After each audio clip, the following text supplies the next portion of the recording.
On this episode, I may or may not bring this up. I don't know. We'll see. This real estate stuff is not easy, so send me your questions and I will answer them. This is the Ask Jason Show.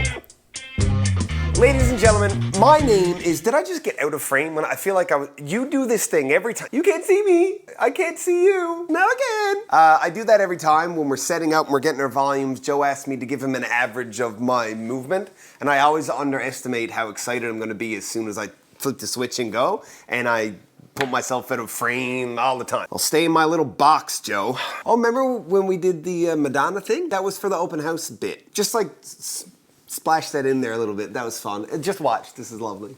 Looks amazing. Do you see the pictures that Joe put up? Can we do them again? Where are you gonna put them? Here? Here? Right here. And play Vogue music from Madonna. That's all that I have to show for you today.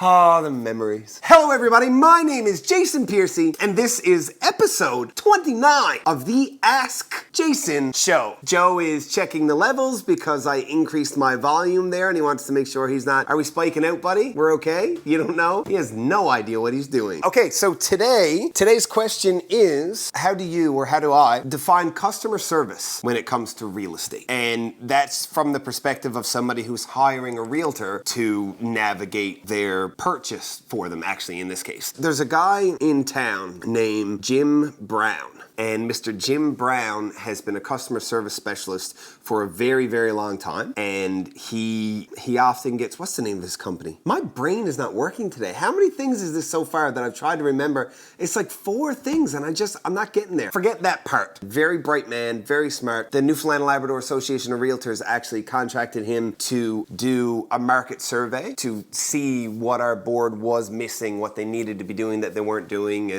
And yeah, so the whole idea behind this is that customer service, as soon as you think customer service for business, the first place your head goes is, what did they do to make it better when they messed up? That's where everybody thinks customer service is, like immediately. To me, did I talk about this yet?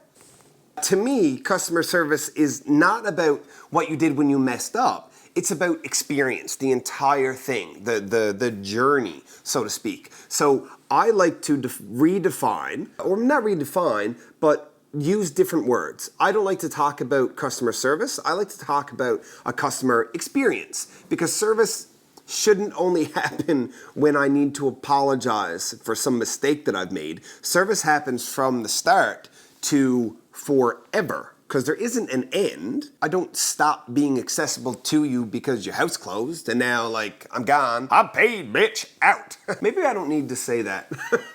So that's not the end. So customer service for me is about the meat, the process, and I don't mean like meat like the suit Lady Gaga wore. I mean meat like when we first met one another. Boy meets girl, boy falls in love with girl. Girl moves in with boy, all boy's shit is on the lawn. Boy rents a storage unit. Joe and I are brainstorming of an ad for something else. That's where that comes from. So, but tell me if you think that would be funny. Did I talk about this yet? Very recently, I went to Montreal for a social media marketing conference, which was excellent. Influence Montreal, it was called. The parts that were in English were really good. The parts that were in French appeared to be really beneficial to everybody who understood them, not so much to me. But Montreal is a lovely city and the weather was great, so it was excellent. While there, I play hockey. I'm a goaltender.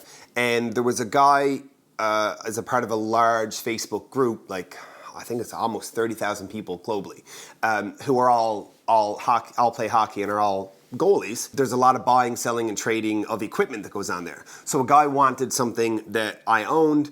He happened to live in Montreal. He paid me. I brought it up. He picked it up from the hotel. So I did a transaction with somebody. After the fact, he contacted me and said, man, I really love the stuff. I'm very happy with it.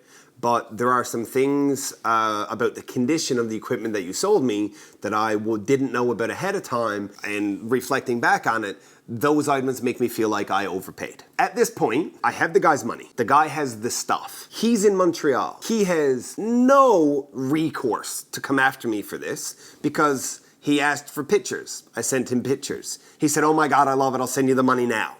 That was it. It was like, he begged to buy the stuff from me. But legacy and experience and the process. And I have friends of mine, for instance, who own real estate businesses in Montreal, who I'm going to do video collaboration work in the very near future. He's in their market, leaving a bad taste in a guy's mouth for the sake of what turned out to be $100, because I'm gonna give him back $100 because that's the cost of the repair work for the stuff that he didn't know was an issue. The experience for him now has been glorious. Like he can't say enough good stuff about me. And we recently became friends on Facebook, so Jay, boy, you see this, you better give me props. I got you. Oh, that's right on the mic. That was definitely loud. Was there like a huge spike? I'm sorry to everybody who had to experience that, and I'm not entirely sure if Joe will edit it out. Joe?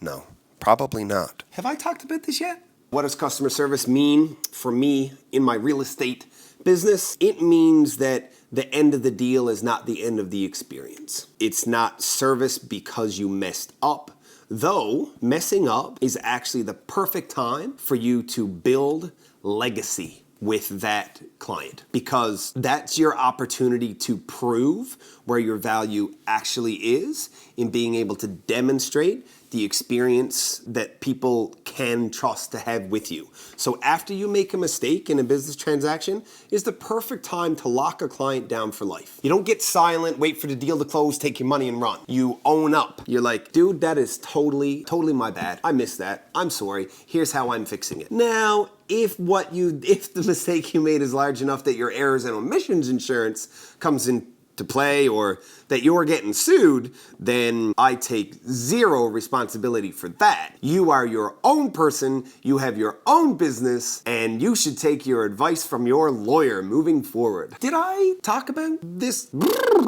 are you looking at? And I think that's all that I have to say for today. Feeling a little bit weird. Thank you for tuning in. Thank you, Jay, for being patient while I refunded you your $100, boss. Thank you for tuning in. We'll see you next time. Oh wait, did we talk about this? Maybe later. Hey girl, how you doing? What language do zebras speak, do you think? Zebrish? You're so striking. What a handsome zebra you are. With a little chip there. So rugged. I like it. Reminds me of myself. Except my chip is on my shoulder. The Ask Jason Show exists so that you can get good real estate related information from a resource that you can trust. Now, speaking of resources you can trust, here's a couple I would trust to work with my mom. Because good enough for mom, I mean, good enough for you. What's his name? Taylor Swift. No, I know who Taylor Swift is. Jonathan Swift?